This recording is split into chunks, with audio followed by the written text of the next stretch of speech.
The hallway smelled like warm crayons and disinfectant, the usual scent of an elementary school on a Tuesday afternoon. Lockers buzzed with stickers and paper hearts, lunchboxes hung like ornaments, and somewhere down the corridor, a bell echoed like it always did, soft and distant. Inside room 12A, Ms. Richter's second-grade class was halfway through free activity time. Kids were sprawled on the floor building with blocks, coloring planets, whispering behind open books. And at the back corner table, Aaliyah was braiding the yarn on her art project. She worked slowly, carefully, her small fingers looping each strand with concentration. Her hair, tightly coiled and perfectly parted that morning, was pinned back with a plastic butterfly clip that shimmered under the ceiling lights. 2 desks away, a boy named Tyler was watching her. He hadn't finished his worksheet. He wasn't interested in his own art. He was watching Aaliyah again. "Why does your hair look like worms?" he asked suddenly. Aaliyah didn't respond. She had heard that one before. Tyler leaned closer. "It looks like you stuck your head in the trash." She looked up just slightly. "Leave me alone." But Tyler didn't leave. Instead, he reached out, grabbed one of her braids, and yanked it hard. Aaliyah gasped. The pain was quick, but not new. What broke her wasn't the tug. It was the snickers from 2 other boys nearby. It was the fact that no one else noticed. So she stood, not loud, not angry, just enough to say, "Enough." "Don't touch me again," she said. But Tyler smirked. And then he reached for another braid. This time, Aaliyah didn't wait. She slapped his hand away, not hard, just fast, and his pencil cup toppled over in the process, scattering markers across the floor.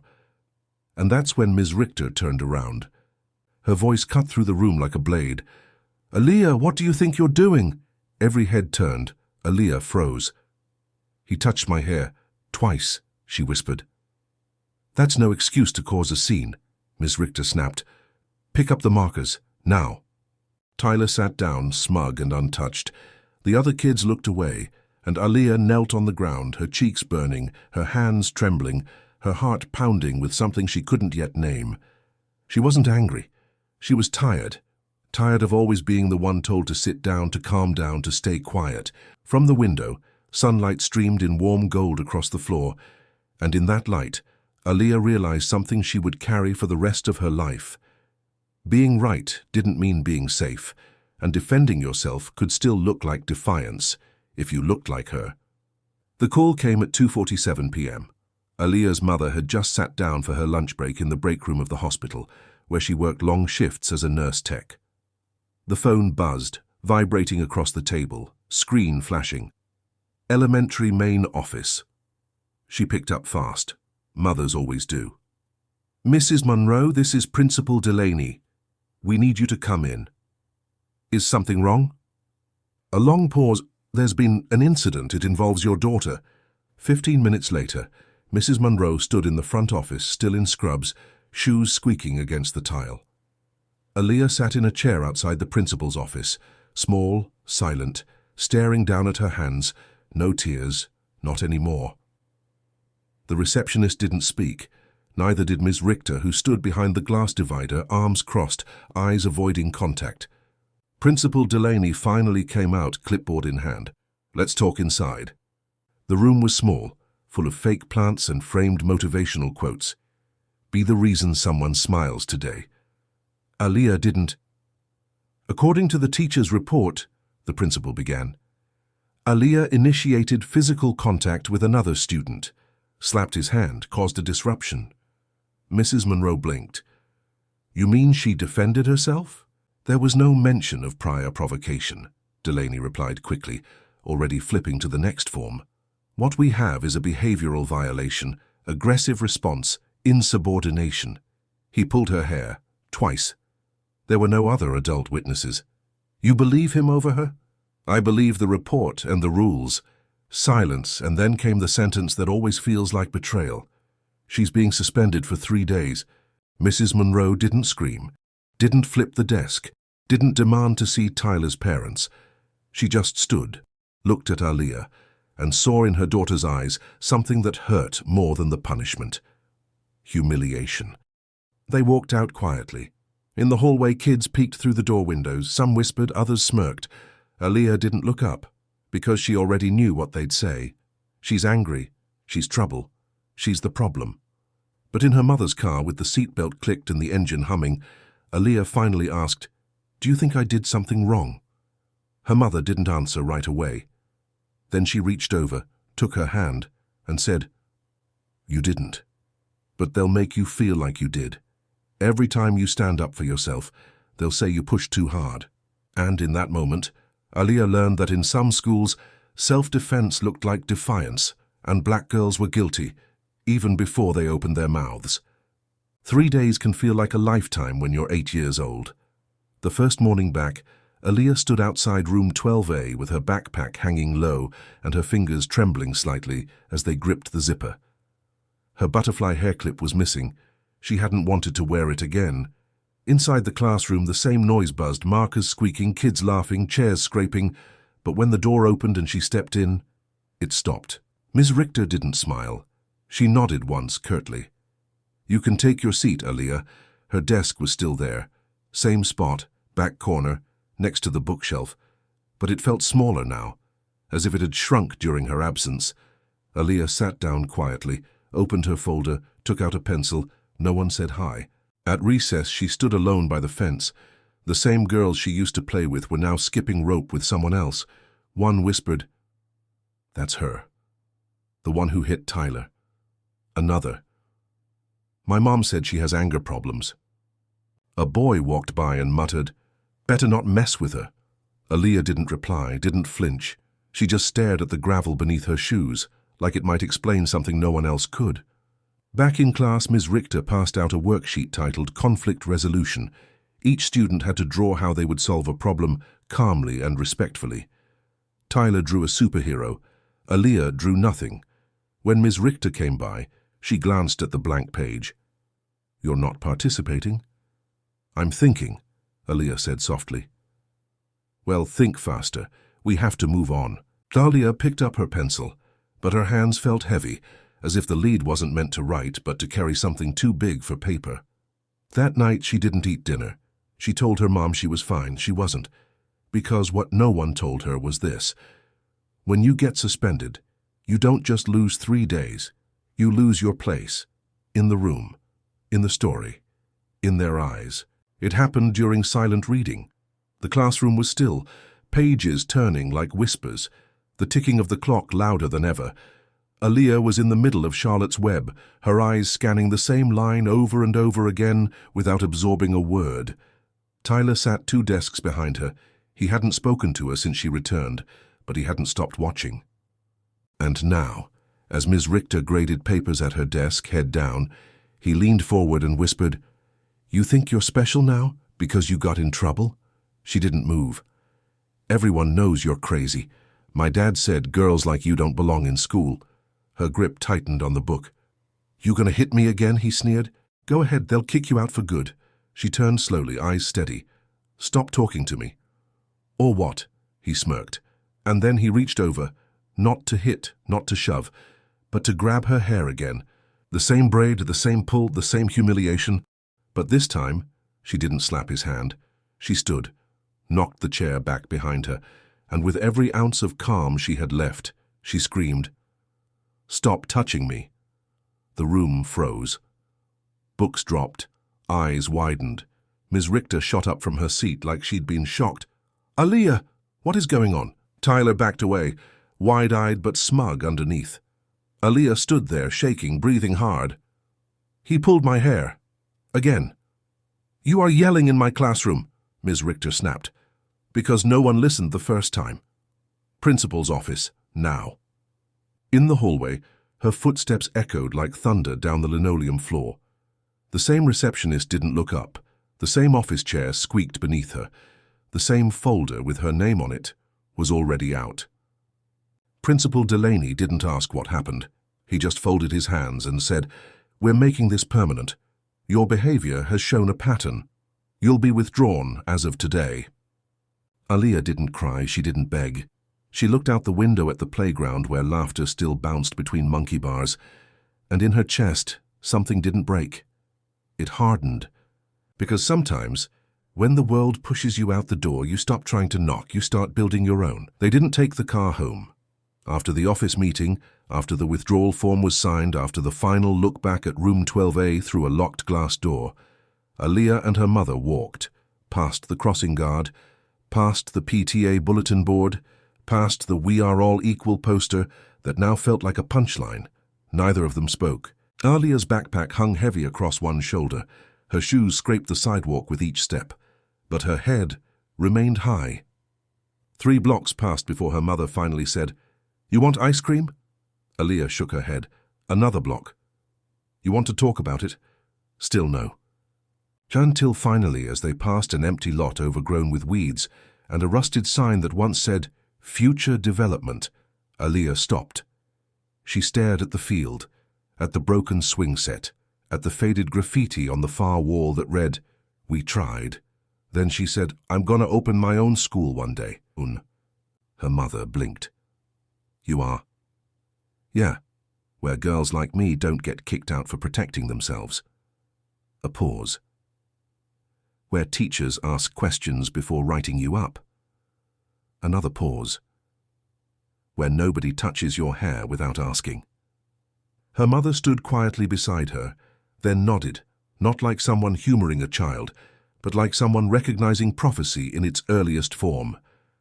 "Well then," she said, "we better start keeping notes." Aaliyah smiled, small, soft, but the kind of smile that meant something had been decided. That night in a marble notebook she usually used for spelling tests, she wrote, "My school will have books with black girls on the covers. No one will ever feel small in the reading corner. Teachers will say sorry if they mess up, and no one will be suspended for being brave." She closed the notebook, slid it under her bed, and slept with the first peaceful breath she'd taken in weeks. The new school smelled different, not like bleach and markers, more like dust and old carpet, like a place where things used to happen. Aaliyah's mother held her hand at drop-off, but Aaliyah let go quickly, not to be brave, to avoid being seen. The front office lady smiled too wide. Her new teacher, Mr. Hannity, mispronounced her name during roll call, and at lunch the table she sat at stayed mostly empty.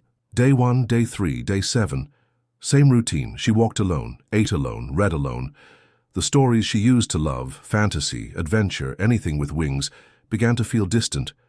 Now she reached for biographies.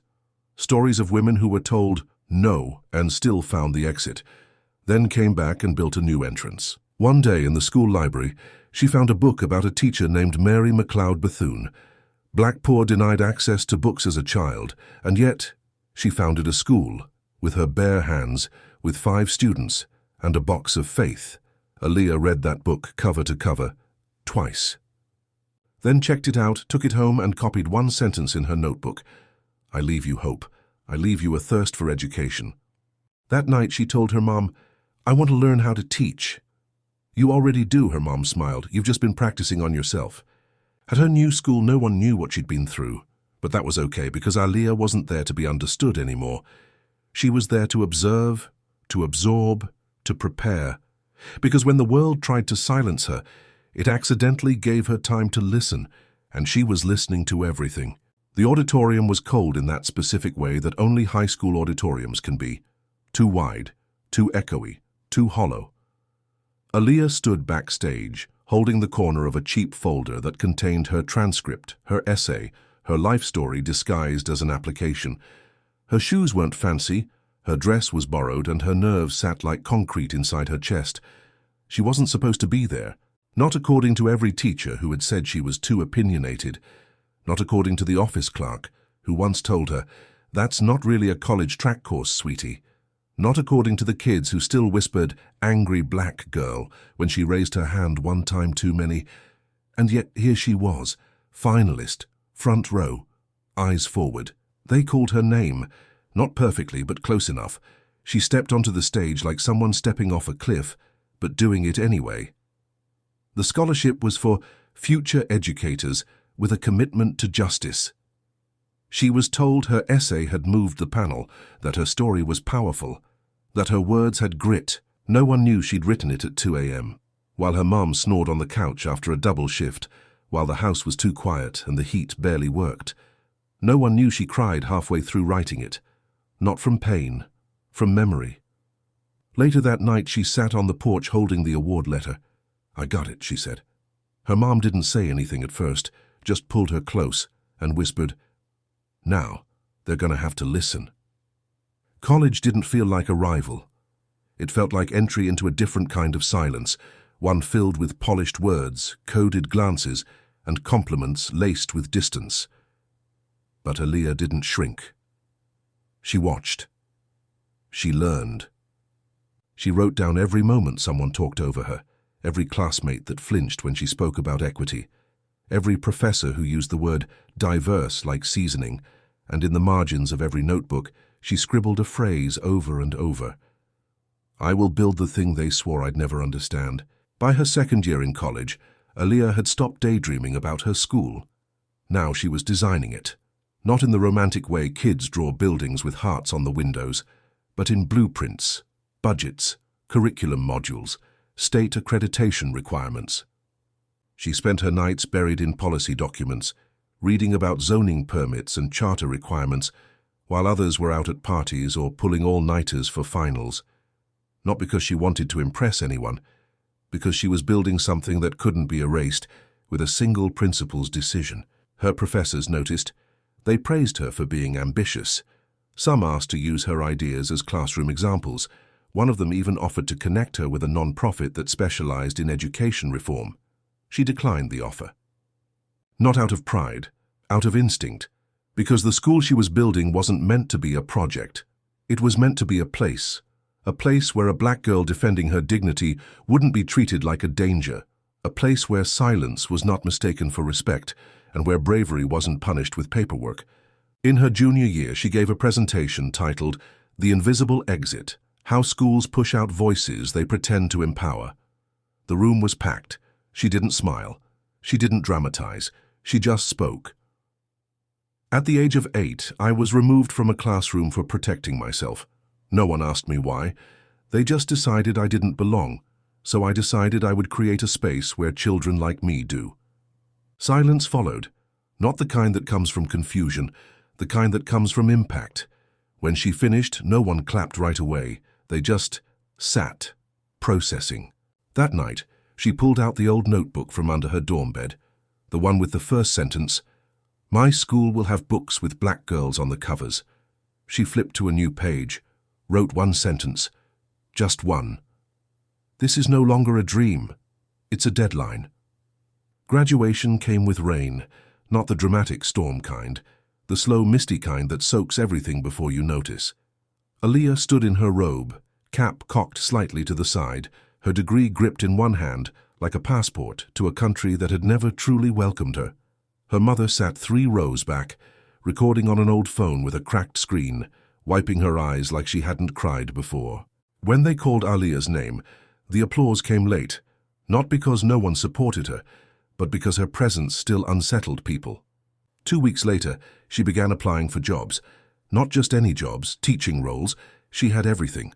A top GPA, a teaching credential, a year of student teaching with glowing reviews, letters of recommendation from respected faculty. But there was one thing she couldn't remove, the line on her educational record from elementary school. Behavioral incident, physical altercation, 2 suspensions. It was over a decade old, filed when she was 8. But it was there, and charter schools saw it. "We appreciate your interest. We've chosen to move forward with another candidate. We're looking for individuals with a clean, disciplinary background." She didn't scream, didn't beg, didn't write an angry post. She just opened a spreadsheet, renamed the column from "School Applications" to "Rejections That Prove I'm Right." One day she sat across from a white principal at a prestigious private school. He smiled too much, laughed too hard, said all the right things, until he found it. "There's something here I need to ask about," he said. "That suspension from elementary school." She blinked. "You mean the time I was punished for protecting myself?" "Well, we just try to maintain certain behavioral standards in our staff. You understand?" She nodded, stood, extended her hand. "Thank you for confirming why I need to build my own school." That evening, she emailed her mentor one sentence. The system won't hire me, but that's fine. It already taught me how not to lead. The building was small, once a daycare long abandoned, peeling paint, a cracked sidewalk, a flickering fluorescent bulb that buzzed louder than the city outside. But to Aaliyah, it wasn't empty. It was waiting. She walked the space alone that first morning, measuring rooms with her stride, sketching blackboards in her imagination, hearing echoes of voices that hadn't arrived yet. There were no desks, no books, no chalk, just vision. Her savings were modest. Her credit wasn't perfect. But she had a plan, a binder full of contacts, and a community tired of waiting for someone else to fix the broken pipeline their children had been forced through. She named it the safe room. Not because it sounded nice, because it was what she had never been given. She painted the walls herself, soft green and warm orange, colors that didn't scream discipline but whispered comfort. She brought in second-hand furniture, mismatched chairs, donated books, each item touched by intention, nothing perfect, everything human. Her first student's name was Malik, 6 years old, quiet, already labeled trouble at his last school. He had been suspended twice for pushing kids who called him names. The third time, they told his mother he might need an alternative setting. Aaliyah said, "He just needs someone who sees him." On his first day, he didn't speak, just sat on a beanbag chair in the corner and watched the window. By noon, he had written 3 sentences. By Friday, he had asked to read them out loud. "This school is quiet. I feel not scared. My teacher smiles." Aaliyah cried in her car that night, not from exhaustion, from recognition, because that was the moment she knew the school was open, even if it only had 1 student. By the end of the first month, there were only 6 students enrolled.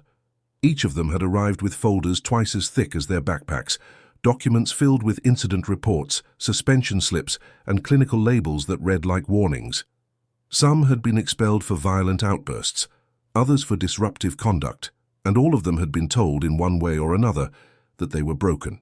But within these walls, under the soft hum of a repurposed ceiling fan and the smell of washable markers and warm cinnamon from the small kitchen down the hall, none of those labels followed them. Aaliyah had stripped them all at the door. She didn't write their names on the board in red. She didn't separate them into behavioral groups. She didn't keep her hand hovering near the intercom button.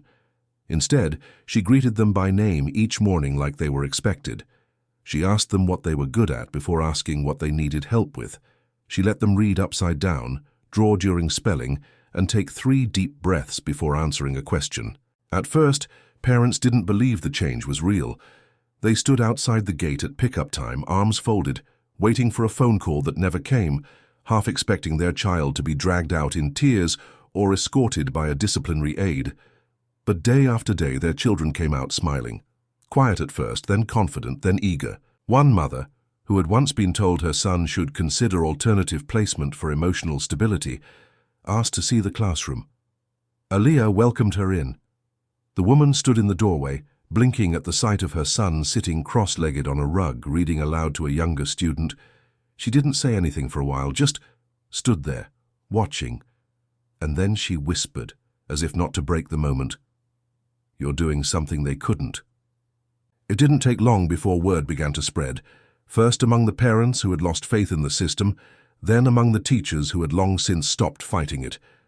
The safe room became a name whispered with hope in barbershops, after church, at laundromats, not as a miracle but as proof that the problem had never been the children, proof that when you build a place rooted in dignity, not fear, growth becomes inevitable. It was a rainy Thursday afternoon when the knock came, the kind of rain that dragged itself across the sidewalk like regret, steady, grey, and unrelenting. The students were inside working on their creative writing journals, heads bent low, pencils whispering across lined pages, while Aaliyah moved slowly from desk to desk, gently correcting spelling and asking questions that led to bigger ones. She heard the knock, glanced up and expected a delivery or maybe a parent running late.